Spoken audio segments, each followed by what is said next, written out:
Hi everybody. Your time is limited. Your time is limited, but your potential is not. Get moving. Today is 21st 22nd October 2022. Let us have a quick discussion of all these important topics. This is prelims 2023 course 28th of May 2023 को आपका prelims examination है. So this is prelims 2023 course. इसमें हम ये सारी चीजें cover कर रहे हैं for a nominal fee of ₹1111 only. Then this is Telegram quiz every day in morning. We are having 5 such multiple choice questions. Join. This is quiz number 167, Geography. Lesser Himalaya is located between Shivalik and Great Himalaya. Which one of the following group is the correct sequence of mountain peaks from east to west? So the answer is पहले आएगा कंचनजंगा, फिर आएगा Everest, then Annapurna and then आएगा धौलागिरी.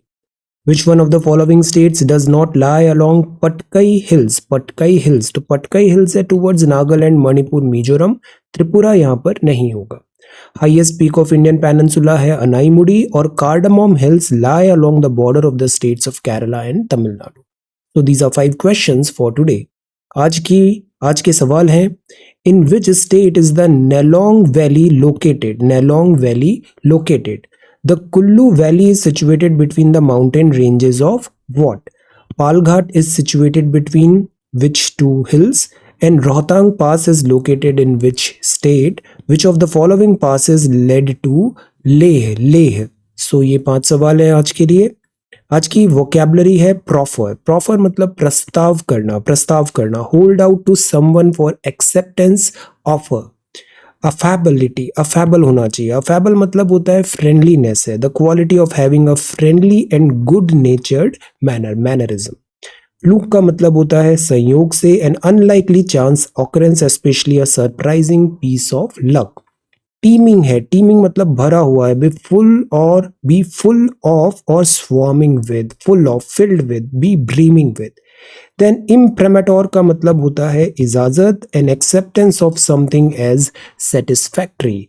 सो ये vocabulary words है आज के लिए. If you come across any other important word, write down that word along with its meaning in the comment section down below. This is CSAT. This is question number 1. आप बताइए इसमें से क्या inference draw हो रहा है and यहाँ आपको पैटर्न आइडेंटिफाई करना है. तो ये CSAT है और CSAT के ये 2 सवाल है. आज का आंसर राइटिंग देखेंगे बिकॉज आज फ्राइडे है. मंडे टू फ्राइडे हम आंसर राइटिंग करते हैं. आज का सवाल है बिकॉज फेस्टिवल्स भी आ रहे हैं.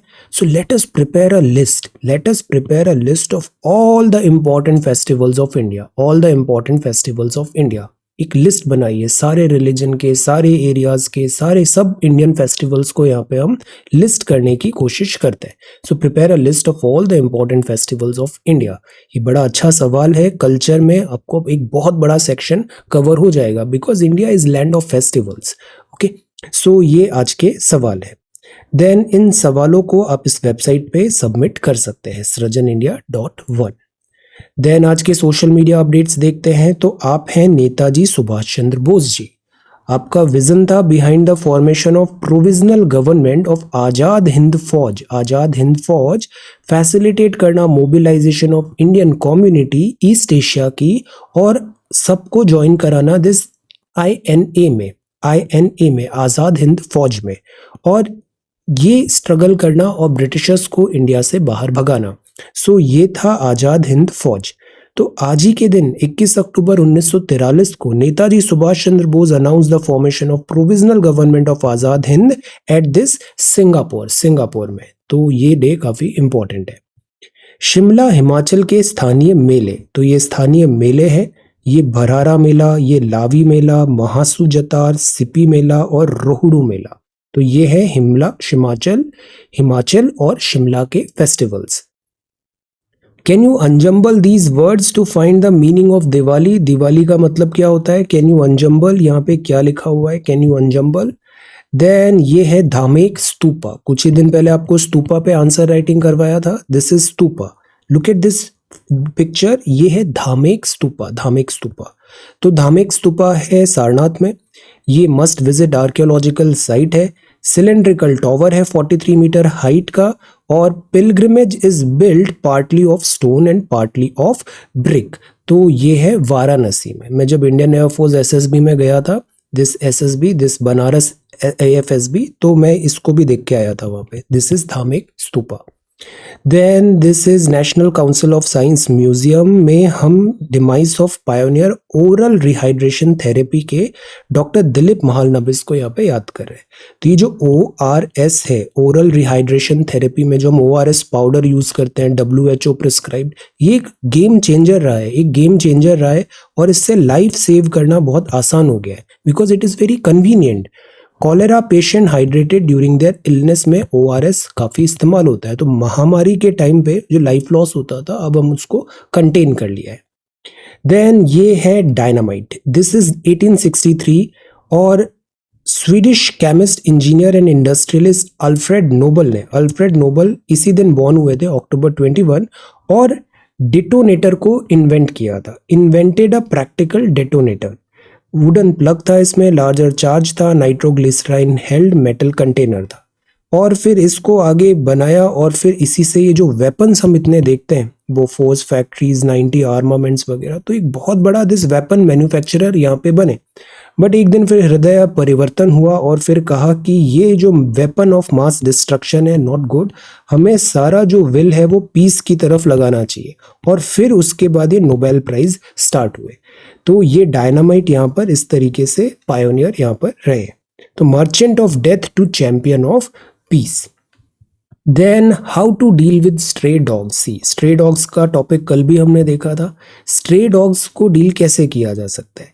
Captured only on specific complaints, tagged and their capture record करे, tagged and their capture record करे, brought to authorized dog pound. Dog के शेल्टर्स होते हैं, डॉग के होम्स भी होते हैं जहाँ पे बहुत अच्छे से यहाँ पे केयर किया जाता है। So bring stray dogs to here, इससे उनकी बेटर केयर भी होगी, बेटर उनको वैक्सीनेशन, फूड एटसेट्रा सब टाइम पे मिलेगा। Examine by a vet and segregated into sick and healthy group. जो सिक है उसका फिर ट्रीटमेंट करना भी जरूरी है। अक्सर डॉग लवर्स होते हैं, बट फिर जब पेट बीमार होता है, जब ये डॉग बीमार होते हैं, स्ट्रे डॉग्स, तो हम उनका उतना केयर नहीं कर पाते। सो द आइडिया इज, ये जो केयर होती है, केयर जो होती है, ये लेटर एंड स्पिरिट में भी दिखना चाहिए, ओकेजनल नहीं होना चाहिए। Then this is sterilized and vaccinated भी यहाँ पे होता है पॉपुलेशन कंट्रोल के लिए, and released in the same locality. तो see, this is a good idea, this is a good idea. अगर हम वैक्सीनेशन यहाँ पे प्रॉपर कर देंगे, वैक्सीनेशन बिकॉज जरूरी है, वैक्सीनेशन अगर प्रॉपर कर देंगे तो जो रेबीज का थ्रेट है, एटलीस्ट हम इस रेबीज के थ्रेट से हम यहाँ पे जो थ्रेट है उसको न्यूट्रलाइज कर पाएंगे। सो दिस इज स्टैंडर्ड प्रैक्टिस है, ये गवर्नमेंट गाइडलाइंस है, खुद गवर्नमेंट ऐसा बोलती है, स्टैंडर्ड ऑपरेटिंग प्रोसीजर है। So this should be done to deal with stray dogs. अब ये द हिंदू न्यूज़पेपर है हमारा रेफरेंस मटेरियल, इसको भी हम कवर करेंगे। सेम फॉर्मेट रहेगा जैसे पहले हिंदू न्यूज़पेपर कवर करते थे। We will cover this entire newspaper, but इसको थोड़ा और एनरिच करने के लिए इसके जो टॉपिक्स हैं, बिकॉज न्यूज़पेपर में एट टाइम्स बहुत ज़्यादा कंटेंट नहीं रहता है, तो हम जो इसका जो टॉपिक्स हैं उसको एनरिच करके सेपरेट नोट्स भी यहाँ पर देख रहे हैं। ओके, तो first part of this video में we will see these notes. जैसे आज हम पढ़ेंगे वोटर एजुकेशन के बारे में, then we will talk about this one health का कॉन्सेप्ट, स्वदेश दर्शन के बारे में जानेंगे, right to privacy, competition commission of India, LSC के बारे में जानेंगे, रुस्तम 2 और illegal coal mining. And then second part में we will discuss this today's newspaper, इसमें हम पूरा न्यूज़पेपर सेम फॉर्मेट का डिस्कस करेंगे। एंड देन थर्ड पार्ट में we will discuss your answer writing sessions. See, I can make 3 videos out of this single video, but again time का सबसे बड़ा problem है, ज़्यादा टाइम हमें बहुत ज़्यादा वीडियोज एंड ऑल में नहीं देना चाहिए। हमें एक ही स्टैंड अलोन वीडियो में सारी चीज़ें कवर करने की कोशिश करना चाहिए, इससे टाइम सेव होता है बहुत। Okay, so see, let us begin with the part 1। Part 1 में हम नोट्स के थ्रू जो इंपॉर्टेंट टॉपिक्स है उनको देखते हैं। वोटर पार्टिसिपेशन, हमारे यहाँ डेमोक्रेसी है, डेमोक्रेसी में जैसी प्रजा वैसा राजा। जो सबसे इंपॉर्टेंट होता है, ये जो वोटर है जो चुनाव में मतदान दे रहे हैं, ये अच्छे होने चाहिए, ये वेल लाइक इन्फॉर्म चॉइसेस होनी चाहिए, यहाँ पे इन्फॉर्म चॉइसेस होनी चाहिए। वोटर पार्टिसिपेशन होना भी जरूरी है, बिकॉज अगर हम वोट डालेंगे नहीं, देन फिर हमें कोई हक नहीं है गवर्नमेंट को बोलने का, because we were not a part of this voting festival जिसने ये गवर्नमेंट को इलेक्ट किया। So voter participation is a must. अब इसमें ज़रूरी होता है वोटर्स को एजुकेट भी करो। उनको इलेक्शन कमीशन इंडिया जैसे रूल्स बनाता है, इलेक्शन फेयर होना ज़रूरी है, वो रूल्स के थ्रू उनको जागरूक बनाओ, वोटर एजुकेशन करो। और इसके लिए जैसे स्वीप प्रोग्राम होता है, इसमें क्या होता है, वोटर एजुकेशन के इनिशिएटिव्स होते हैं। 2019 लोकसभा में 67.3% टर्नआउट था। अब ये पहले से बेहतर हुआ है, but it is still very less, 90 plus होना चाहिए। मोटिवेशन एंड फैसिलिटेशन करो, कंपल्शन नहीं, जबरदस्ती काम नहीं होता है। आप उनको स्वेच्छा से मोटिवेट करो, फैसिलिटेट करो कि आप अपने मतदान का प्रयोग करें, बेस्ट वेज में अपने मतदान का प्रयोग करें।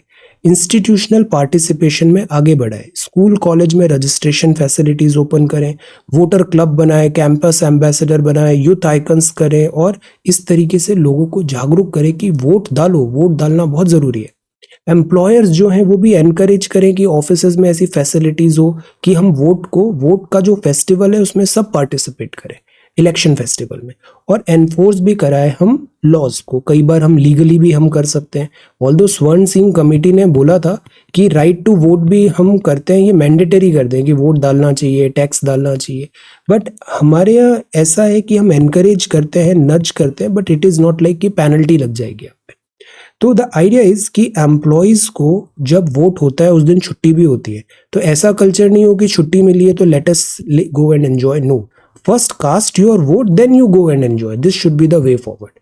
तो my vote matters, my vote matters, सहज सुगम सुरक्षित मतदान जरूरी है, और हर किसी को मतदान करना है, हर किसी को यहाँ पर मतदान करना है। अब जैसे छत्तीसगढ़ निर्वाचन आयोग ने ये निकाला, छुट्टी कौन खराब करे, छुट्टी कौन खराब करे, अक्सर ऐसे थॉट्स आते हैं, बट हमें ऐसा नहीं सोचना है। हमें इस सोच को छोड़ना है, हर मतदाता को बूथ से जोड़ना है। तो ये हुआ था छत्तीसगढ़ में। वैसे भी छत्तीसगढ़िया सबसे बढ़िया।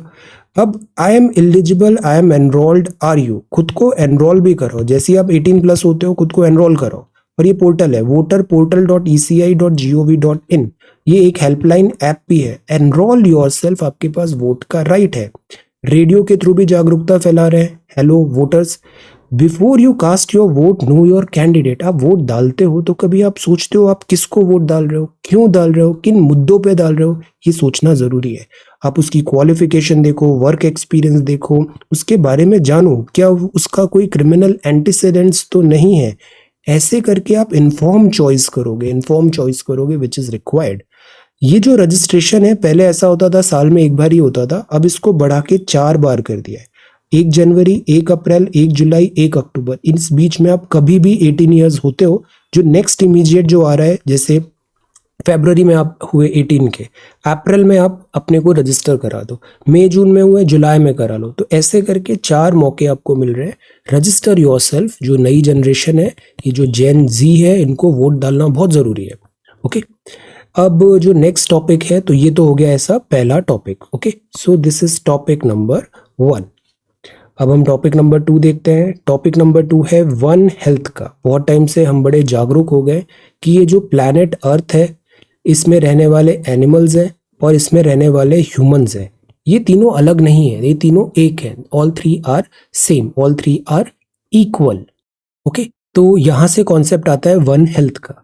वन हेल्थ बोलता है collaborative efforts of multiple disciplines working locally, nationally, globally to attain optimal health for people, animals and our environment. Everybody, isolation में चीज़ें नहीं होती, चीज़ें कलेक्टिव होती है। और स्मॉल एफर्ट्स भी अगर क्लब होते हैं, कलेक्टिव होते हैं, तो ये ग्रेटर रिजल्ट्स लेके आते हैं। तो ऐसा नहीं है कि ordinary people extra ordinary efforts करेगा। सिंपल एफर्ट्स में भी आप अपना कमिटमेंट, अपना कॉन्ट्रीब्यूशन शो कर सकते हैं।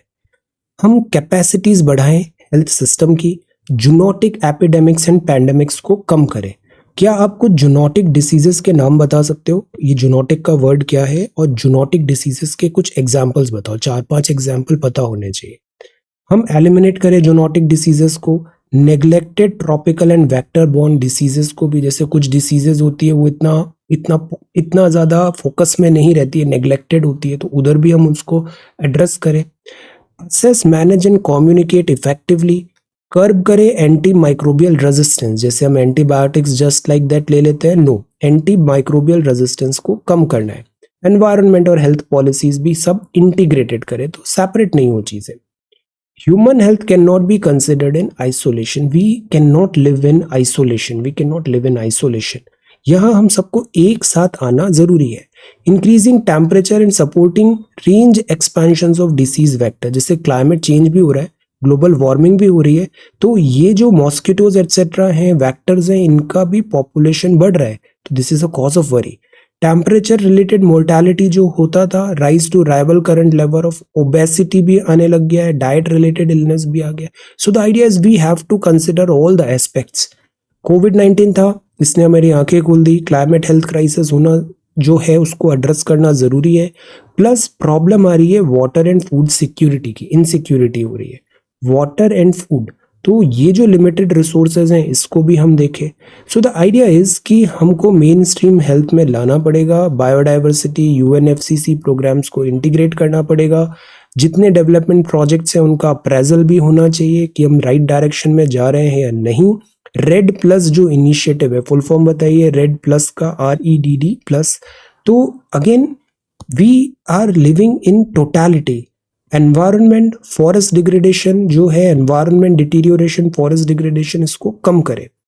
देन फोरकास्टिंग टूल बेटर करें ताकि हम प्रिपेयर हो पाए। इन चीज़ों को हम देखेंगे तो हमारा इकोसिस्टम अच्छा होगा, हेल्थ केयर अच्छा होगा, और एक ही बेसिक टेनेट होगा हेल्थ एंड वेलबींग का। वेलबींग का एक वर्ड आजकल बड़ा पॉपुलर हो रहा है, this is called wellbeing. Wellbeing wellbeing मतलब 360 डिग्री आप हेल्दी हो, आप कंप्लीट एक नॉर्मल हैप्पी लाइफ जी रहे हो। ओके, तो दिस इज वन हेल्थ। अब जो नेक्स्ट है टॉपिक नंबर 3, टॉपिक नंबर 3 है स्वदेश दर्शन। स्वदेश दर्शन, स्वदेश दर्शन एक मूवी भी थी स्वदेश। स्वदेश दर्शन इसलिए जरूरी है कि know your India, know your country, incredible India, तो स्वदेश Darshan scheme that is Y लाई गई थी। तो स्वदेश दर्शन स्कीम आई थी 2014-15 में। कुछ थीम बेस्ड टूरिस्ट सर्किट्स बनाए थे हमने, जैसे बुद्धिस्ट सर्किट हुआ, coastal circuit, desert, eco, heritage, north east, Himalayan, Sufi, Krishna, Ramayana, rural, spiritual, Tirthankar, wildlife and tribal circuits. ऐसी थीम्स बनाई because India is a very big country, India is a very diverse country. तो इन सब diversity के हिसाब से हमने उनको क्लब करके अलग अलग थीम्स बनाई, टूरिस्ट डेस्टिनेशंस बनाए। ये 100% सेंट्रली फंडेड थी। एफर्ट्स किए गए ताकि कॉन्वर्ज हो, और भी जो दूसरी स्कीम्स होती है वहाँ पे डुप्लीकेशन नहीं हो, कॉन्वर्जेंस हो। देन इसके बाद वॉलंटरी फंडिंग भी बुलाया गया कॉर्पोरेट सोशल रिस्पॉन्सिबिलिटी में, और सेंट्रल पब्लिक सेक्टर अंडरटेकिंग से भी। तो यहाँ से इसके जो फंड्स रिक्वायरमेंट थे वो फुलफिल हुए। ऑब्जेक्टिव क्या था? टूरिज्म एक मेजर इंजन हो, बिकॉज टूरिज्म से मास एम्प्लॉयमेंट जनरेट होता है, tourism growth and job creation होता है, टूरिज्म से इंटीग्रेशन आता है। आप जितना घूमोगे, जितना ट्रैवल करोगे, जितना दुनिया को देखोगे, उतना ही आप ओवरवेल्म होगे, और फिर उतना ही हम जैसे बोलते हैं ना, दिमाग खुलता है, कुएं के मेंढक नहीं होते। You will start realizing this कि the world is so big, and you will start appreciating the things in world. So this is major engine of economic growth and job creation. Then develop circuit में tourist potential भी होगा, prioritise manner में करेंगे, livelihood इससे आएगा। जैसे आप कहीं पर जाते हो, वहाँ पे कोई इकोनॉमिक एक्टिविटी करते हो, तो you are contributing to the GDP of that location. इससे GDP में हेल्प मिलेगा। टूरिस्ट अट्रैक्टिवनेस होगा तो इससे फॉरेनर्स भी आएंगे, डॉलर आएगा। कम्युनिटी बेस्ड डेवलपमेंट होगा, प्रो पुअर, इससे जो लोकल कम्युनिटी है उनको एम्प्लॉयमेंट मिलेगा। अवेयरनेस होगा, आप जानोगे इंडिया को, इनकम बढ़ेगी, स्टैंडर्ड बढ़ेगा, डेवलपमेंट होगा, पोटेंशियल फुलफिल हम यहाँ पे कर पाएंगे। टूरिज्म बढ़ेगा तो मतलब इंफ्रास्ट्रक्चर भी बढ़ाना पड़ेगा, railways, roads, connectivity. National culture में असिमिलेशन होगा, और यूनिटी इंटीग्रिटी ऑफ इंडिया भी बेटर होगा। टूरिस्ट फैसिलिटेशन को यहाँ पर हमको बढ़ाना पड़ेगा। तो ये जो चीजें थी ना, इस एम से स्वदेश दर्शन स्कीम बनी थी। अब इसका 2.0 है, बिकॉज ये आई थी 14-15 में, अभी आ गया है 2022। तो अब हम बता रहे हैं वोकल फॉर लोकल। जो लोकल चीजें हैं उसको प्रमोट करो, local trade, local art, local culture. Atmanirbhar के ऊपर हम फुल थ्रॉटल पोटेंशियल हमारा अचीव करना है। तो this is not an incremental change but a generational shift to evolve the Swadesh Darshan scheme as a holistic manner. आप टूरिज्म डेस्टिनेशन को एम्पावर कर रहे हो, लोकलाइजेशन पे ज्यादा फोकस कर रहे हो, उनको आप सस्टेनेबल एंड रेस्पॉन्सिबल बना रहे हो। और हम ऐसे बेंचमार्क्स भी बनाएंगे जिससे एक हेल्दी कंपटीशन भी होता है, थीम स्पेसिफिक वर्क कराएंगे, स्टेट्स को रोप इन करेंगे, तो this will be a collective thing. अब जैसे कुछ थीम्स, मेजर थीम्स हैं टूरिज्म में किया है, जैसे culture and heritage, adventure tourism. क्या आप कुछ एग्जांपल्स बता सकते हो एडवेंचर टूरिज्म के? Adventure tourism, eco tourism, wellness tourism, MICE tourism, इसका फुल फॉर्म बताइए, rural tourism, beach tourism, cruise, ocean and island. तो सी इंडिया में ये सारी थीम्स अवेलेबल है, सारी थीम्स अवेलेबल है, और इसीलिए टूरिज्म का ह्यूज पोटेंशियल है इंडिया में। It's a big like earning का एक बहुत अच्छा सोर्स है। तो रिवैम्प्ड स्कीम्स जो है, इसमें लोकल इकोनॉमीज को ज़्यादा फायदा होगा, local employment, local community, local youth को, हॉस्पिटैलिटी सेक्टर को, इससे लोकल कल्चर और नेचुरल रिसोर्सेज भी प्रिजर्व होंगे। ये बहुत अच्छे फॉर्डर पॉइंट्स हैं, इनका वेराइटी ऑफ क्वेश्चंस में आप इन सारे पॉइंट्स को यूज कर सकते हो। तो this is our approach, we are trying to pick topics जो बहुत रेलेवेंट हो हमारे एग्जाम प्रिपरेशन से, और जो आप एक्चुअली में रिप्रोड्यूस कर पाओगे अपने आंसर राइटिंग, मेंस एटसेट्रा में भी। अब जैसे इससे पहले एक प्रसाद स्कीम आई थी, प्रसाद स्कीम में क्या था, पिलग्रिमेज और रिलीजियस टूरिज्म को हमने आगे बढ़ाया था। फिर एक आइकॉनिक टूरिस्ट साइट्स आई थी, जैसे कि बुद्धिस्ट साइट बोध गया, अजंता एंड एलोरा, इनको आइकॉनिक टूरिस्ट साइट का दर्जा दिया गया था। बिकॉज टूरिज्म जो है, जैसे स्पेशली बुद्धिज्म है, ये एक बहुत बड़ा सॉफ्ट पावर है। जब भी श्रीलंका से हमें बात करनी होती है, बुद्धिज्म एक बहुत बड़ा हमारा like it is a like our like बहुत बड़ी सॉफ्ट पावर है। सिमिलरली नेपाल के साथ, सिमिलरली साउथ एशिया के साथ, this Buddhism is this is our soft power, our culture is our soft power.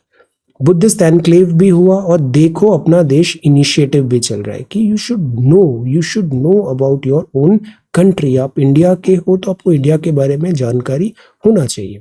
तो दिस इज टॉपिक नंबर 3। अब topic number 4 है राइट टू प्राइवेसी। प्राइवेसी एक बहुत इंपॉर्टेंट चीज है, दिस इज अ मूलभूत अधिकार। प्राइवेसी, हर किसी को प्राइवेसी का एक अधिकार मिला हुआ है। प्राइवेसी जो होती है, this is a right, this is a fundamental right, fundamental right. Supreme court ने प्राइवेसी बताया K S Puttaswamy versus union of India case में कि right to privacy is a fundamental and inalienable right. तो अक्सर हम देखते हैं, हम जैसे सेलिब्रिटीज एटसेट्रा में हम उनको एनक्रोच करने की कोशिश करते हैं उनकी प्राइवेसी को, which is wrong. Sometimes privacy, everybody's right कि उनको सर्टेन प्राइवेसी इज रिक्वायर्ड। तो दैट इज वाई ये राइट टू प्राइवेसी एक फंडामेंटल राइट बनाया गया। अब ये इंट्रिंसिक पार्ट है right to life and personal liberty, article 21 में, पार्ट 3 ऑफ द कॉन्स्टिट्यूशन में, भी पॉलिटी बुक में पढ़ा था हमने। अब राइट टू प्राइवेसी है, फंडामेंटल राइट भी है, बट फंडामेंटल राइट एब्सोल्यूट नहीं होते, ये क्वालिफाइड होते हैं, क्वालिफाइड। तो जैसे अभी स्नूपिंग का केस आया था, या फिर पेगासस का केस आया था, गवर्नमेंट एट टाइम्स कंट्री की सेफ्टी सिक्योरिटी को ध्यान में रखते हुए जो ऑर्डिनरी सिटीजन्स हैं उनकी प्राइवेसी को वो ओवर रूल भी कर सकती है। बट इसके लिए वो एक प्रॉपर कानून के थ्रू होना चाहिए, लेजिटिमेट तरीके से होना चाहिए, और प्रोपोर्शनेट तरीके से होना चाहिए। ये 3 वर्ड याद रखना है, लेजिस्लेटिव, लेजिटिमेट एंड प्रोपोर्शनेट। तो नेचर और एक्सटेंट में ये तीनों चीजें होना चाहिए, तभी वो फिर जस्टिफाइड माना जाएगा अंडर दिस पुट्टास्वामी केस। तो राइट टू प्राइवेसी है, ओवर रूल भी हो सकता है, बट वो लेजिस्लेटिव, लेजिटिमेट और प्रोपोर्शनेट वे से हो रहा है, then it is okay, otherwise not okay. तो गवर्नमेंट ने ये स्टेप्स बनाए टू प्रोटेक्ट प्राइवेसी, जैसे बीएन श्री कृष्णा कमेटी बनाया, ये justice BN Sri Krishna committee ने रिपोर्ट सबमिट किया।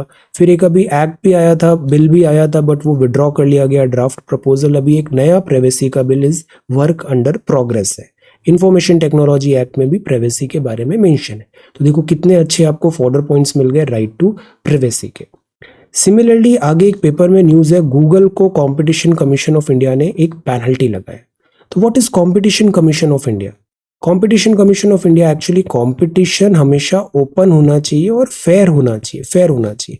कई बार मोनोपोली होने लग जाती है, मोनोपोली कि if some player is very big, huge and deep pockets है, तो वो नए किसी को उभरने नहीं देगा, तो ये गलत होगा। ये मार्केट के लिए भी रॉन्ग है, और दिस कंज्यूमर्स के लिए भी रॉन्ग है, और इवन दैट कंपनी के लिए भी रॉन्ग है, इससे प्रोग्रेस स्टॉल हो जाती है। तो सीसीआई एस्टैब्लिश हुआ मार्च 2009 में कंपटीशन एक्ट 2002 के अंदर, और कंपटीशन की फेयर प्रैक्टिसेस को ये इंश्योर कराता है।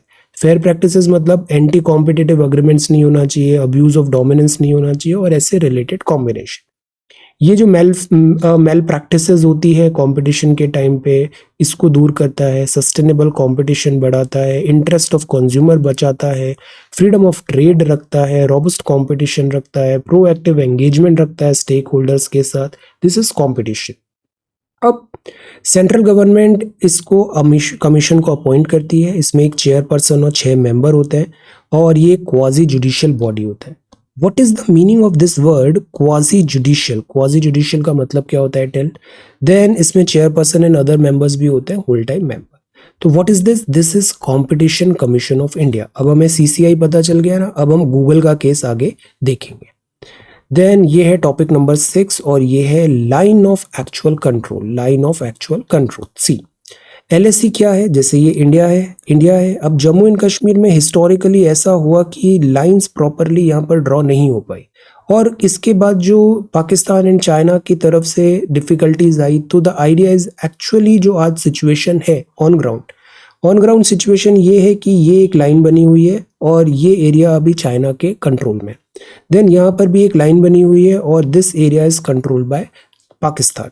तो this line is called LAC, this line is called LAC and this line is called LOC। Confuse नहीं होना है, this is LOC and this is LAC, this is LAC। Okay, तो LAC is the demarcation that separate Indian control territory from Chinese control territory. ये इतने kilometre लंबी है और China इसको इतना ही मानता है। एक्चुअली चाइना यहाँ थोड़ा बदमाशी भी करता है, वो जो शुरुआत की पॉलिसीज है उससे उसने मुकर गया, but the point is this is what we Indian side ये बोलता है 3488 किलोमीटर लॉन्ग। इसके 3 सेक्टर्स हैं, एक है अरुणाचल सिक्किम में, दूसरा उत्तराखंड हिमाचल में और वेस्टर्न सेक्टर है लद्दाख में। अरुणाचल सिक्किम में इसको मैकमहन लाइन भी बोला जाता है, जो 1140 किलोमीटर लॉन्ग है अरुणाचल सिक्किम में, नॉर्थ ईस्ट में। LOC और LAC में क्या डिफरेंस है? लाइन ऑफ कंट्रोल जो है यहाँ अभी काइंड ऑफ स्टैंड स्टिल है इंडिया और पाकिस्तान के बीच में, और LAC is only a concept. LOC proper delineated on map है, और जो चाइना के साथ है it's only a concept, it is not agreed upon by the 2 countries. China at times इसमें डिफरेंसेस मांगता है, तो इसका प्रॉपर डिलिनिएशन डिमार्केशन दोनों कंट्री के वर्जन्स अलग है। तो दैट इज वाई इंडिया इसको इतना लॉन्ग मानता है, चाइना इसको केवल 2000 मानता है। और बिकॉज प्रॉपरली डिलिनिएटेड नहीं है, तो अक्सर इंडियन फौज और चाइना का जो फौज है वो आमने सामने आ जाते हैं और कन्फ्रंटेशन होता है जब पेट्रोलिंग एटसेट्रा का बात आता है। तो ये है मैकमहन लाइन। मैकमहन लाइन जो है ये एक लेफ्टिनेंट ब्रिटिशर्स थे उनके नाम पर है। फॉरेन सेक्रेटरी थे, ये फॉरेन सेक्रेटरी थे गवर्नमेंट ऑफ इंडिया, और शिमला अकॉर्ड के नेगोशिएटर भी थे। तो दिस इज मैकमहन लाइन। अब जितनी भी प्रॉब्लम्स हैं एशिया की, साउथ एशिया की, इवन वर्ल्ड की भी, उसमें प्राइमरली आप देखो तो ब्रिटिश का रोल है। Now this is Rustam 2। कल हमने पढ़ा था रुस्तम 2। रुस्तम 2 क्या है? ये अनमैन्ड एरियल व्हीकल है, unmanned aerial vehicle. High endurance है, बहुत लंबी फ्लाइट कर सकता है, ये हाई एंड्योरेंस है, और ये stand of China eastern Ladakh में काफ़ी यूजफुल है। इजराइल सर्चर एंड हेरॉन जो ड्रोन्स हैं, आर्मी फोर्स हेविली इन दोनों पे रिलाइड है। अभी रुस्तम 2 भी ट्रायल्स चल रहे हैं रुस्तम 2 के, और ये काफ़ी एक अच्छा एसेट बनने वाला है। मीडियम एल्टीट्यूड लॉन्ग एंड्योरेंस है, design by aeronautical development establishment है, हिंदुस्तान एरोनॉटिक्स लिमिटेड की, बेंगलुरु की, और इसमें कैपेबिलिटी है सर्वेलेंस एंड रिकॉनासेंस की। सर्वेलेंस एंड रिकॉनासेंस मतलब दिस फेरी लगाना, वो ऐसे करके पूरा सर्च एंड दिस देख रहा है, आगे बढ़ के वो पूरा रिकॉनासेंस कर रहा है, एक जांच कर रहा है, like that. So this is surveillance and reconnaissance role. Different combinations के इसमें पेलोड भी आ सकते हैं, ऑटो लैंडिंग वगैरह भी है। इसका हाई एल्टीट्यूड में भी जा सकता है, टेक्नोलॉजिकली भी इसको अच्छा माना जा रहा है। तो this is Rustam 2। What is Rustam 2? Rustam 2 is UAV। अभी हाईकोर्ट ने इलीगल कोल माइनिंग पे बैन लगा दिया, हाईकोर्ट ने इलीगल कोल माइनिंग पे बैन लगा दिया है ना। ये टॉपिक नंबर 7 हो गया। And then this is topic number 8। Illegal coal mining is bad because this is very polluting and इससे कई बार एक्सीडेंट्स भी होते हैं, डिजास्टर्स होते हैं। तो नेशनल ग्रीन ट्राइब्यूनल जो है उसने भी बोला कि हम इलीगल कोल माइनिंग होने नहीं देंगे। नॉर्थ ईस्ट में इलीगल कोल माइनिंग कोल की काफी ज्यादा होती है। 6th शेड्यूल है, तो मेघालय एक ट्राइबल स्टेट है जो 6th शेड्यूल में। बाकी और कंट्रीज कौन से हैं 6th शेड्यूल में बताइए? तो यहाँ all land is privately own and hence coal mining is done by private parties. The schedule does not explicitly refer to mining. अब ये प्राइवेट पार्टीज वहां पे माइनिंग करती है। कोल डिपॉजिट्स हैं यहाँ पे जैंतिया हिल में। हॉरिजॉन्टल सीम्स है, हॉरिजॉन्टल सीम्स मतलब दिस हॉरिजॉन्टल सीम्स है जो हिल्स के अकॉर्डिंग चल रही है। ये 3 हिल्स है, गारो, खासी, जैंतिया। तो जैंतिया में ऐसी हॉरिजॉन्टल हिल्स है। अब ये जो हिल्स है ना, ये सेंट्रल इंडिया जैसी हिल्स नहीं है, तो यहाँ पर बहुत डिफिकल्ट होता है और यहाँ पे रैट होल माइनिंग होती है, रैट होल माइनिंग। और यहाँ पे अक्सर चिल्ड्रन को भी एम्प्लॉय कर दिया जाता है, which is a cause of worry. Cheapest labour होता है तो बच्चों को दिस इंक्लूड किया जाता है। और हमारा फंडामेंटल राइट्स क्या बोलता है, tell what is the fundamental rights, जो है आर्टिकल 23-24 में। व्हाट वो क्या बोलता है कि such type of employment hazards जगह पर अलाउड नहीं होगा। रैट होल माइनिंग होती है, स्मॉल टनल्स बनाई जाती है यहाँ पे और हम एक्सट्रैक्ट करते हैं कोल का। तो इससे वेस्टेज भी बहुत होता है, वेस्टेज भी बहुत होता है। अब प्लान ये है कि इससे रिवर पॉल्यूशन भी हो रहा है, वाटर पॉल्यूशन भी हो रहा है, चाइल्ड लेबर एंड ट्रैफिकिंग भी हो रहा है, हेल्थ के कंसर्न्स है, एनवायरमेंटल कंसर्न्स भी है। तो दो हाईकोर्ट ने बोला इसको बैन कर दो, टफ स्टैंड लिया है इलीगल कोल माइनिंग में। ओके, तो ये तो हो गए हमारे नोट्स। अब हम आते हैं सेकंड फेज में, और सेकंड फेज है द हिंदू न्यूज़पेपर। तो this is the Hindu newspaper. अब सी, पहला जो है वो तो दिस जो ट्रस्ट है announces exit UK to get its third prime minister in 3 month. बहुत तेजी से यहाँ पे दिस लीडरशिप चेंज हो रही है। I can not deliver the mandate on which I was elected, so यहाँ पे उन्होंने रिजाइन कर दिया। Leadership election will be completed next week और possibly this Boris Johnson should be back. Then Britain is about to get its third prime minister 3 महीने में। Liz truss को pressure आया, ये कंजर्वेटिव एमपी थी तो उन्होंने क्विट कर दिया। तो ये नंबर 10 डाउनिंग स्ट्रीट है ब्रिटेन का जो रेसिडेंस होता है। 45 डेज के अंदर यहाँ पे इन्होंने रिजाइन कर दिया। जब ज्वाइन किया था तब क्वीन एलिजाबेथ 2 थी, बट अब queen Elizabeth 2 is also no more. तो अभी जो न्यू मोनार्क है इंग्लैंड का वो चार्ल्स है। Now, outgoing Prime Minister said she had come into office, significant international land economic instability भी चल रही है। Actually, again, अगर हम totality में देखें तो actually world is going through a very difficult phase. So it is not easy to lead. Leadership इस टाइम पे बहुत difficult है। तो the idea is कि यहाँ पर इन्होंने resign कर दिया है। अब let us see, यहाँ पर अभी चुनाव होंगे और देखो एग्जिट से टर्मोइल कितना है, इन्फ्लेशन कितना टच हो रहा है, सी इलेक्ट्रिसिटी, गैस, और गरीबी में आटा गीला होना, यूक्रेन वॉर भी चल रहा है और winter is also coming. So this is again very difficult phase for United Kingdom. Let us see, ये कंपटीशन पैनल है, imposes this much crore penalty on Google. तो अभी हमने सीसीआई देखा ना, इस इंस्टीट्यूशन ने पेनल्टी किया। पेनल्टी किस बात पे किया, abusing it's dominant position in multiple markets in the Android mobile ecosystem. अब एंड्रॉइड जो है वो गूगल का है और Android most of the devices में चलता है। तो गूगल एट टाइम्स यहाँ पे काइंड ऑफ मोनोपोली हो जाती है। गूगल के ऊपर ये भी होता है कि प्राइवेसी के इश्यूज भी आ जाते हैं, फिर जो न्यूज एटसेट्रा भी क्लब करके गूगल शो कर रहा है, तो it is a kind of like monopoly. Original equipment manufacturers जो होते हैं, जैसे प्ले स्टोर होता है, तो इसमें आपको एप्स पब्लिश करने हैं, आपको Google, it all depends on Google. YouTube में कौन सा वीडियो वर्क करेगा, कौन सा नहीं करेगा, इसकी एल्गोरिदम किसको पिक करेगी, नहीं पिक करेगी, it all depends on Google. One of our problem is also कि हम बहुत सारा दिस यहाँ पे ओपनली बातें भी करते हैं, this and that. The idea is कि ये जो इनका जो एल्गोरिदम है वो nobody knows, it is not transparent algorithm. Similar चीज ट्विटर में भी है। सो द आइडिया इज इधर इसको एक फेयर प्ले होना चाहिए।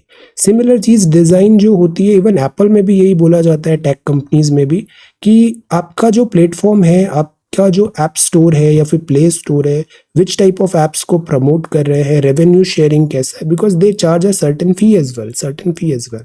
तो इसलिए एक सीसीआई ने यहाँ पर इधर डोमिनेंट पोजीशन के लिए यहाँ पर इसको पेनल्टी लगा दिया 13-38 करोड़ रुपए का। ये है सीजन्स का first wait is over, tourist enjoying a sledge ride during the snowfall Gulmarg में। Gulmarg is very beautiful, Kashmir में snowfall. Prime minister launches new mission to combat climate change. कल हमने लाइफ पढ़ा था, मिशन लाइफ, बिकॉज अभी यूएन सेक्रेटरी एंटोनियो भी India में।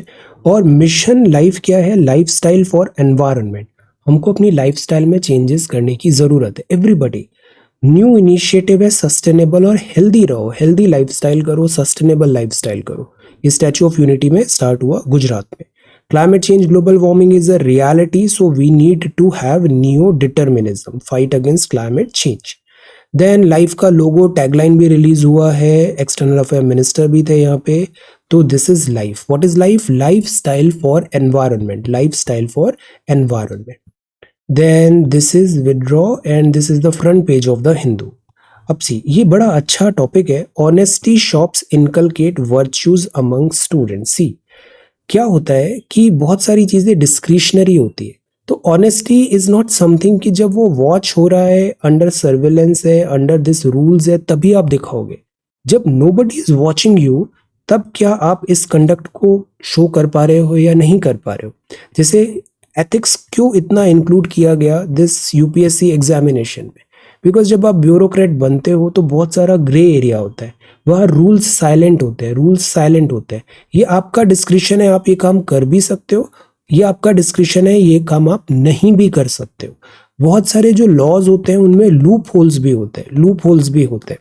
आप चाहो तो उन लूप होल्स को अब्यूज भी कर सकते हो, उसका फायदा भी उठा सकते हो. आप चाहो तो उसका फायदा नहीं भी उठा सकते हो. It's all your description and nobody is going to like आपसे अकाउंटेबिलिटी मांग भी नहीं रहे. अब इसमें ये आपका कैरेक्टर बताएगा कि आप कौन सी चॉइसेस लेते हो, कौन सी चॉइसेस लेते हो. सो this is again one thing जो यहाँ पे बच्चों को इनकलकेट करने की कोशिश किया गया. तो ये ऑनेस्टी शॉप है. अब इसमें कोई सेल्समैन नहीं है, प्रोडक्ट रखा हुआ है, आप उस प्रोडक्ट को यूज कर रहे हो. If you are using that product, you are liking that product, simply pay for that product. तो यहाँ पे एक बॉक्स भी है, कलेक्शन बॉक्स भी है. तो बच्चों को ऐसा सिखाया जा रहा है बिकॉज अच्छा वैल्यू सिस्टम बचपन में ही अच्छा डालना जरूरी होता है. तो दिस इज गीली मिट्टी. तो इसका पर्पज है आपको ऑनेस्टी एंड जो है आपका एथिक्स वगैरह आपको दिखा रहे हैं यहाँ पे. ओके, सीसीटीवी कैमरा भी स्विच ऑफ कर दिया है, मतलब it is up to you. Nobody will know but you will know कि आपने क्या डिसीजन लिया है. ओके, तो द आइडिया इज कि you have to be honest with the person जिसको आप मिरर में देखते हो. जिस पर्सन को आप मिरर में देखते हो, इसके साथ ऑनेस्ट रहो. अपनी पढ़ाई में भी, अपने कॉन्डक्ट में भी, अपने वर्क में भी आप देखना बहुत प्रोग्रेस करोगे, बहुत प्रोग्रेस करोगे. Because you can not fool this person. You can fool the world but you can not fool this person. इसको सब पता है. So be honest with this person and you will do very very good. We are now planning to keep handkerchief वगैरह भी है. अब इससे बच्चों को हाइजीन भी सिखा रहे हैं. See, hygiene, this is a very good thing. ये जो वैल्यू सिस्टम है ये ऐसे ही यहाँ पे सिखाना चाहिए. देन दिस इज नाउ, ये आ गई मिठाइयाँ. तो costly milk leaves a sour taste in Deepavali sweets. महंगाई इतनी बढ़ गई है, दूध भी बढ़ गया है, दिस एवरीथिंग. तो अभी अब मिठाई भी कम खाना है. So this is costly milk leaves a sour taste in Deepavali sweets. Then all the kings horses, ये पोलो है. पोलो भी एक बहुत elite and this high profile game माना जाता था. अभी भी कॉस्टली है बट अब ये काफ़ी पॉपुलर भी हो रहा है. देन ये है चेक्स नो बैलेंसेस. यहाँ नॉर्मल टॉक है और वो नॉर्मल जो इतने टाइम से स्टैंड हो रहा है कि इंडिया इनिशिएटिव लाता है जो टेररिस्ट हैं उनकी अकाउंटेबिलिटी सेट करने का, बट चाइना उसको ब्लॉक कर देता है. Checks no balance. India must look at all its option with China to ensure listing of terrorist. तो शेल्टर दे रहा है चाइना या उनको ब्लॉक कर रहा है, वीटो का यूज कर रहा है. दैट इज वाई यूएनएससी में रिफॉर्म्स नेसेसरी है. अभी होपफुली पाकिस्तान भी एफएटीएफ से अभी हट जाएगा Friday, let us see. But the point is कि ये जो टेररिज्म है इसकी कोई जगह नहीं है, इसकी टेररिज्म की कोई जगह मॉडर्न सोसाइटी में नहीं है. देन ये है एक्सटेंडेड, ये पॉलिटिकल है. यहाँ है this Hindi and Hindi alone council is flawed. अभी जैसे हिंदी का थोड़ा पुश है, जैसे अभी रीजनल लैंग्वेजेस का भी पुश है. जब से देश आज़ाद हुआ तब से बात ये था कि जैसे हिंदी काफ़ी प्रीडोमिनेंट थी तो हमारे को एक लैंग्वेज मिल जाएगी जो सब जगह as a common language work करेगी. बिकॉज अगर आप देखो चाइना या फिर दूसरी अदर कंट्रीज में वहाँ काफ़ी होमोजेनिटी है, but India is a very diverse country. We were thinking कि इंग्लिश को हम हटाएंगे, इंग्लिश को हटाएंगे और इसका इंग्लिश की जगह ले लेगी हिंदी, इंग्लिश की जगह ले लेगी हिंदी. बट ऐसा हुआ नहीं. इंग्लिश को पहले सोचा था कुछ 10-15 साल तक कंटिन्यू करेंगे, देन इंग्लिश की जगह ले लेगी हिंदी और बाकी रीजनल लैंग्वेजेस भी चलता रहेगा. बट ऐसा हुआ नहीं. अब ये डिमांड आ रहा है कि इंग्लिश को ज़्यादा टेकर्स मिल रहे हैं यहाँ पे, इंग्लिश को भी जो रीजनल लैंग्वेजेस एट्सेट्रा है टेकर्स ज़्यादा है. तो अभी द करंट इसमें बहुत सारा सेंटिमेंटल वैल्यूज भी है. हम कॉन्स्टिट्यूशन की बात करेंगे. अभी जो बात है, Hindi should be the only medium. केंद्रीय विद्यालय में, इंडियन इंस्टीट्यूट ऑफ टेक्नोलॉजी में, आईएम्स में, सेंट्रल यूनिवर्सिटीज़ में ये रिकमेंडेशन है रिपोर्ट में. लेट अस सी. ऑफिशियल लैंग्वेज एक 1963 में भी था कि हिंदी को थोड़ा एनकरेज करना है। आर्टिकल 343 में भी बोला गया था Hindi in Devanagari script shall be the official language of the union, और कॉन्स्टिट्यूएंट असेंबली ने भी इसको एक्नॉलेज किया था। ऑफिशियल लैंग्वेज चैप्टर यहाँ पे आया था। डाइवर्सिटी को रेस्पेक्ट करना है। Hindi was declared official language in the union, और ये प्रोवाइडेड था कि इंग्लिश 15 साल तक रहेगी, फिर इंग्लिश को हटा देंगे और हिंदी प्रायोरिटी से अपना हो जाएगा। बट ऐसा हुआ नहीं। और फिर इसके बाद थोड़ा प्रोटेस्ट भी हुआ इन डिफरेंट देश, जो रीजनल एस्पायरेशंस भी थे। तो the idea is again we are a democracy, जो एस्पायरेशंस है उसको भी ऑनर करना जरूरी होता है। Fall out in non Hindi states भी हो जाता है। एक्चुअली जब आप फोर्सफुली कोई चीज करते हो तो this is obviously human psychology, वो चीज एक्सेप्ट करने में डिफिकल्टी आता है। So again we do not want कि आप फोर्सफुली करो, we do not want you put it forcefully. और प्लस जो रीजनल आइडेंटिटी है वो भी डाइल्यूट नहीं होनी चाहिए, तो ये मैटर है। लेट अस वेट, अभी इसको थोड़ा और वेट करते हैं इसमें। Changing word requires English, this is also true. English जो ओवरऑल कंटेंट है प्लस इंटरनेशनल लेवल पे भी तो इंग्लिश की यूटिलिटी है। सो the idea is learn all the languages, तो ऐसा कोई डिफिकल्टी नहीं होगा। Okay, addressing north India's burning issue sustainability, यहाँ पर जो बात है वो है पराली अभी जलाते हैं, विंटर्स आते ही दिल्ली चोक चैम्बर बन जाता है, गैस चैम्बर बन जाता है। Should Dalit Muslims and Dalit Christians be given SC schedule caste status, तो अभी ऐसा है कि मुस्लिम्स में और क्रिश्चियंस में अगर कोई दलित है तो उसको एससी स्टेटस नहीं मिलता। तो द आइडिया इज क्या ऐसा होना चाहिए, इस पे अभी डिबेट है।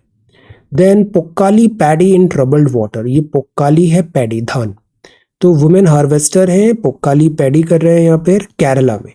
पोक्काली क्या है, एंशियंट फार्मिंग प्रैक्टिस है where one season of rice farming is alternated with another season of fish culture, तो एक बार राइस लगाते हैं एक बार फिश लगाते हैं। राइस फार्मिंग फिश फार्मिंग दोनों को कॉम्प्लीमेंट करती है। डीप वेस्ट वाटर में ये से हार्वेस्ट करते हैं, देखो कमर तक पानी है डीप वेस्ट वाटर पे, और इससे वर्कर्स को जॉब करना मुश्किल हो जाता है। फिर लेबर एक बहुत बड़ी प्रॉब्लम है, केरला में लेबर बहुत बड़ी प्रॉब्लम है, labour availability. Then shrimp farmers भी यहाँ पर हैं, कल्टीवेशन थोड़ा हिट भी हुआ है, तो श्रिम्प कल्टीवेशन क्रॉप कैलेंडर को फिर इम्पैक्ट कर रहा है, तो ये अपसेट हो गया है दिस जो रेगुलर ट्रेडिशनल पोक्काली पैडी का प्रैक्टिस था। तो पोक्काली पैडी कहाँ पे होता है, केरला में होता है। Then defence expo breaks previous record in terms of business good, penalty impose, student accept college allotted dues final merit. ये है वल्चर्स ऑफ तमिलनाडु को कंजर्व करना। वल्चर्स बहुत इंपॉर्टेंट है, ये एक क्लींस करते हैं हमारे एनवायरनमेंट को। ये जितने भी डेड एनिमल्स एटसेट्रा होते हैं उनको वल्चर्स ही तो ईट अप करके पूरा क्लीन करते हैं। So they are like a clean करते हैं हमारे एनवायरनमेंट को, और ये हमें बहुत सारी डिसीजेस से बचा के भी रखते हैं। तो वल्चर होना बहुत ज़रूरी है, vultures are very important.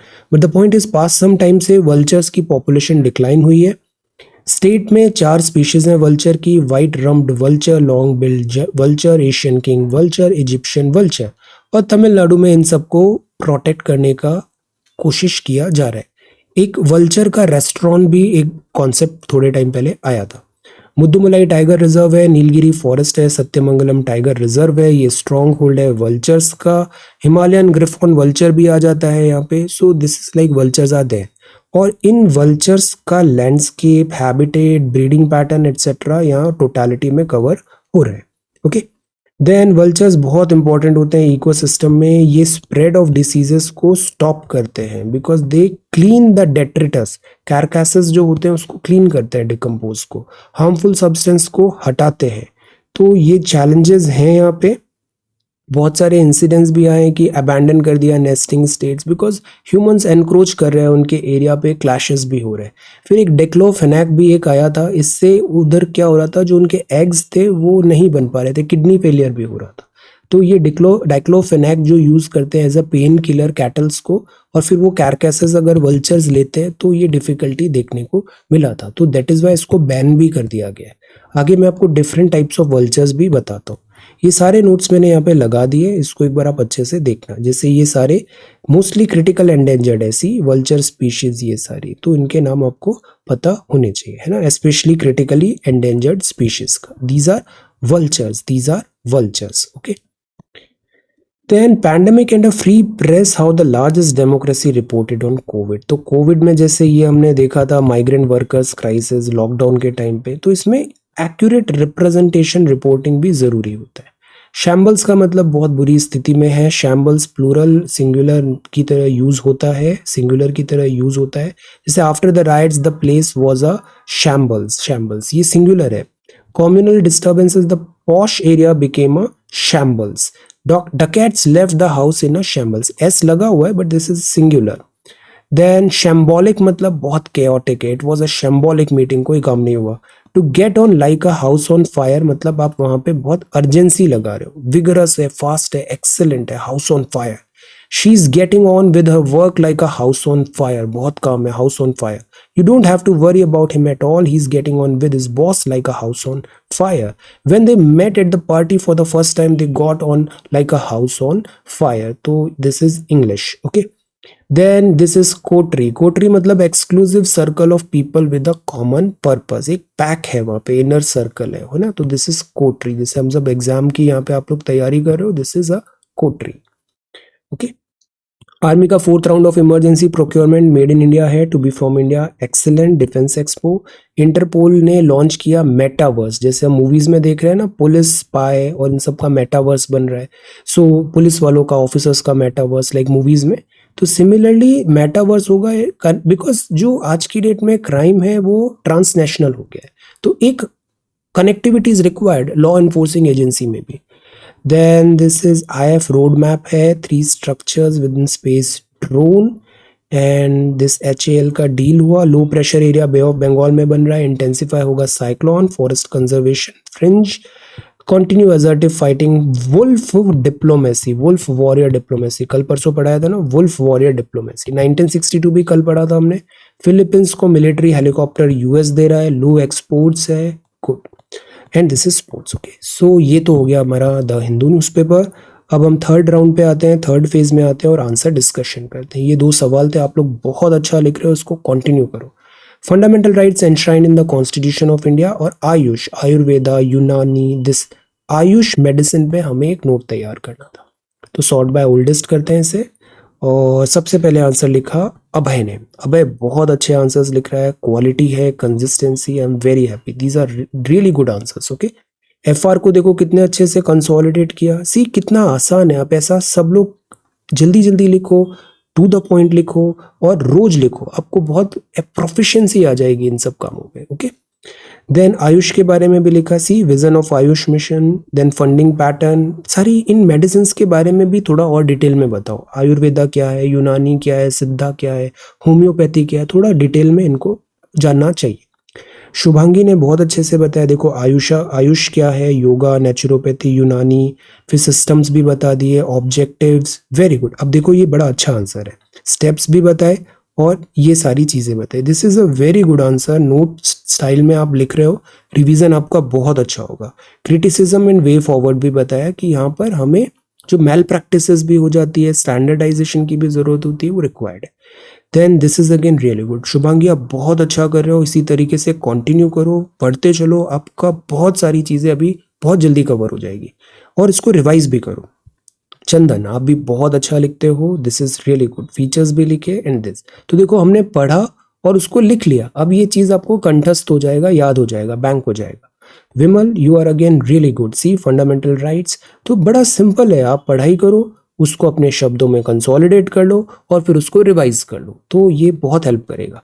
Ayush के बारे में लिखा, वेरी गुड। आयुष से रिलेटेड सारे जो मेडिसिनल सिस्टम है ना, इनके बारे में भी नॉलेज होना चाहिए।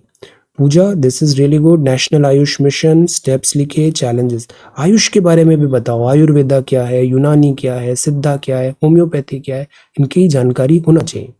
देन शुभम एफआर बहुत अच्छी कॉपी है, सारे पॉइंट्स टू द पॉइंट लिख दिए सारे, तो देखो रिवाइज हो गई चीजें, अब गलती नहीं होगी यहाँ। आयुष मेडिसिन भी बताया आपने, क्या होती है आयुष मेडिसिन, सिग्निफिकेंस, आयुष के बारे में भी बताओ, व्हाट इज आयुर्वेदा, यूनानी, डिटेल में बताओ।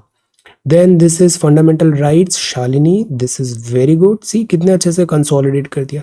आप ज्यादा हेडिंग सब हेडिंग भी यूज करो, heading sub heading. Then Ayush लिखा आपने, वेरी गुड। बीच में हम कोई चार्ट भी प्रिपेयर कर सकते हैं, माइंड मैप टाइप का या फिर flow chart something thing. Aditi, this is very good. देखो ये मैं ढूंढ रहा था, कितना अच्छा लिखा है यहाँ पे। अप्रोच देखो, आयुर्वेदा क्या होता है, योगा क्या होता है, नेचुरोपैथी क्या होता है, यूनानी। पहले ये चीज बताओ कि what is Ayush, what is Ayush. Very nice, wonderful. आपका अप्रोच बहुत अच्छा है अदिति, बी कॉन्फिडेंट, आप बहुत अच्छा कर रहे हो, बहुत अच्छा कर रहे हो। अभी प्रीलिम्स मोड में हम बहुत सारे एमसीक्यूज भी करेंगे, आपको कोई डिफिकल्टी नहीं आएगी एग्जाम में। ओके, मेंस तो आपका स्ट्रॉन्ग होल्ड रहेगा, मेंस आपका स्ट्रॉन्ग होल्ड रहेगा बहुत। See this is fundamental right, see कितना अच्छे से लिखा है सारे points, very nice. Nandini, this is again really good, बड़े अच्छे से सारे पॉइंट्स लिखे आपने। So this is good, structured है, heading sub heading, heading sub heading, good. Fundamental rights भी हमने लिखा, अब लिखा तो हमें याद हुई चीजें, लिखने से चीजें याद होती है, very nice, very good. So this is really good conclusion. अब विशाल ने भी लिखा यहाँ पे मूलभूत अधिकार। तो देखो ये एग्जाम कोई हाई फाई चीज करने का नहीं होता है, ये एग्जाम होता है सिंपल सिंपल चीजें डिसिप्लिन के साथ डेली बेसिस पे करो, दैट्स ऑल। ये चीजें डुएबल होती है और वर्केबल भी होती है, हाई फाई चीजें वर्केबल नहीं होती है, थोड़े दिन का जोश होता है, वो कंटिन्यू नहीं होता वो। बट अगर आप रोज इस तरीके से लिख रहे हो, सेल्फ स्टडी कर रहे हो, पढ़ रहे हो, एक डायरेक्शन में पढ़ाई कर रहे हो, आपको बहुत फायदा होगा। ये बहुत अच्छे से आपने लिखा, सी कितना अच्छा पूरे पॉइंट्स लिखे, 1 2 3 4 करो। आपने सारी मेडिसिन के बारे में भी बताया, very nice. Kirti, this is really good, see कितना अच्छा पॉइंट्स लिखे हैं यहाँ पे, very nice, this is very good. Then ये भी आपने बताया सारे मेडिसिन। आयुष, आयुष को थोड़ा और डिटेल में बताओ सारी मेडिसिन को, ओके। ये पार्ट बहुत अच्छा है जब आपने इसका एप्लीकेशन बताया। Samuel, this is again good, आप भी बहुत अच्छा कर रहे हो, आपकी राइटिंग भी बहुत अच्छी है, लैंग्वेज में भी बहुत प्रोफिशिएंसी है आपका, गुड, वेरी गुड। तो आप इसको करो और क्लासेस भी रेगुलर करना है हमें और सिस्टमेटिक पढ़ना है, आप बिल्कुल सही डायरेक्शन में जा रहे हो, बहुत अच्छे रिजल्ट्स मिलेंगे। ऑब्जेक्टिव ऑफ आयुष, राम नरेश, आप भी बहुत अच्छा लिखते हो, सी वेरी नाइस। ये जानना है, सरकार आयुष पे बहुत फोकस कर रही है, ये अच्छे से आना चाहिए हमें। शिखा, दिस इज रियली गुड, आप भी बहुत अच्छे से बता रहे हो फंडामेंटल राइट्स। ये सब पॉलिटी बहुत अच्छे से पढ़ना है, polity is very very important. Ayush के बारे में और थोड़ा बताओ, आयुर्वेदा, यूनानी, सिद्धा, इन सब के बारे में। Neha, this is good, scope लिखा, ऑब्जेक्टिव लिखा, ब्रांचेस, अब देखो कितने अच्छे से बताया, आयुर्वेदा, यूनानी, वेरी गुड। फिर ये initiatives and challenges, very structured, आपका थॉट प्रोसेस बहुत स्ट्रीमलाइंड है, this is really good, very good, okay. So ये तो हो गए सबमिशंस और ये हो गया आज का पेपर। मुझे बताओ टाइमिंग कंटिन्यू रखें, 7 मॉर्निंग जो टाइम हो रहा है, इससे डिसिप्लिन भी बन रहा है हमें। Shall we continue with this format, okay.